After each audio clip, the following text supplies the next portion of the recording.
আসসালামু আলাইকুম মোৰ লগত আপোনালোকে দেখিবলৈ পাইছে হুজাই জিলা আমচুৰ সভাপতি কবিৰ আহমদ ডাঙৰীয়া যেহেতু তেখেত সদায় আমাৰ সমাজৰ কাৰণে ব্যস্ত হৈ থাকে আৰু দেখিবলৈ পাইছে জ্যেষ্ঠ সাংবাদিকগৰাকীৰ লগতে বহুত ভিন্ন প্ৰান্তৰ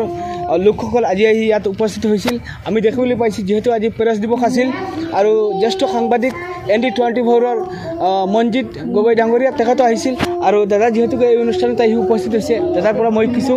দুই আখৰ জানিব বিচাৰিম কি ক'ব দাদা আজি ৰাষ্ট্ৰীয় প্ৰেছ দিৱস উদযাপন আমাৰ এই অনুষ্ঠানত আহি অত্যন্ত আপ্লুত হৈছে পোনপ্ৰথমে ৰাষ্ট্ৰীয় প্ৰেছ দিৱসৰ এই আজিৰ বিশেষ দিনটোত সকলো সাংবাদিকক শুভেচ্ছা জ্ঞাপন কৰিছোঁ সমান্তৰালভাৱে আজিৰ এই দিনত উপনীত হোৱাৰ ক্ষেত্ৰত যিসকল সাংবাদিকে আত্মবলিদান দিয়াৰ ফলত আজি ঘাত প্ৰতিঘাতৰ মাজেদিও হওক আজিৰ এই পৰ্যায়লৈকে যিসকল সংবাদকৰ্মী আহিছে গতিকে সেই আত্মবলিদান দিয়া সকলোকে শ্ৰদ্ধাৰে সোঁৱৰিছোঁ আৰু আশা ৰাখিছোঁ সমাজৰ বাবে এখন নিকা সমাজ গঢ়াৰ স্বাৰ্থত যি ধৰণে সাংবাদিকসকলে বিগত দিনত কাম কৰি গৈছে আগন্তুক দিনতো এনেধৰণে ভাল কামবোৰ কৰি সমাজৰ অন্যায় অত্যাচাৰৰ বলি হোৱা লোকসকলৰ পক্ষত থিয় হৈ এই লোকসকলেও যাতে সমাজত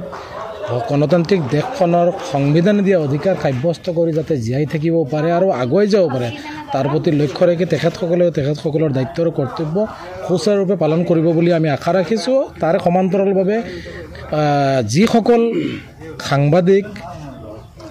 কম সংখ্যক একাংশ সাংবাদিক আছে যিসকলে অতিমাত্ৰা প্ৰচাৰৰ নামত কিছু ক্ষেত্ৰত অজানিতেই হওক কিছু ভুল ত্ৰুটি থাকি যায় সেইসকলেও যাতে ভাল পথেৰে আগুৱাই যাব পাৰে আৰু এই ক্ষেত্ৰত আমিও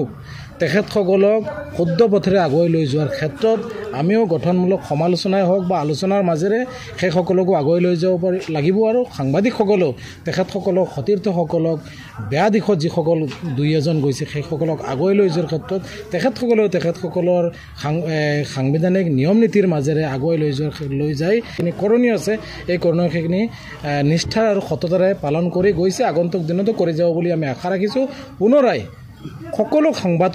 সাংবাদিক বন্ধুসকলক আজিৰ এই বিশেষ দিনটোৰ শুভেচ্ছা জ্ঞাপন কৰিছোঁ হয় আপোনালোকে দেখিবলৈ পাইছে দাদা মই আপোনাক চিনাকি প্ৰথমতে ভিডিঅ'ত দি দিছোঁ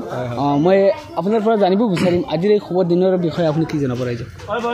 গুৱাহাটীৰ পৰা আহিলোঁ আজি ভেলুগুৰিত বিনাকান্দি অঞ্চলৰ সতীৰ্থ সংবাদকৰ্মীসকলে ইমান ধুনীয়াকৈ ৰাষ্ট্ৰীয় প্ৰেছ দিৱসৰ উদযাপন কৰিছে এই অনুষ্ঠানত অংশগ্ৰহণ কৰিলোঁ খুব ভাল লাগিলে আৰু ইয়াৰ মানুহবিলাকক লগ পালোঁ ইমান সহজ সৰল আৰু সকলোৱে ইমান হেঁপাহেৰে এই অনুষ্ঠানৰ আয়োজন কৰিছে গতিকে আটাইকে প্ৰেছ দিৱসৰ শুভেচ্ছা দিছোঁ আৰু তোমাকো ধন্যবাদ দিছোঁ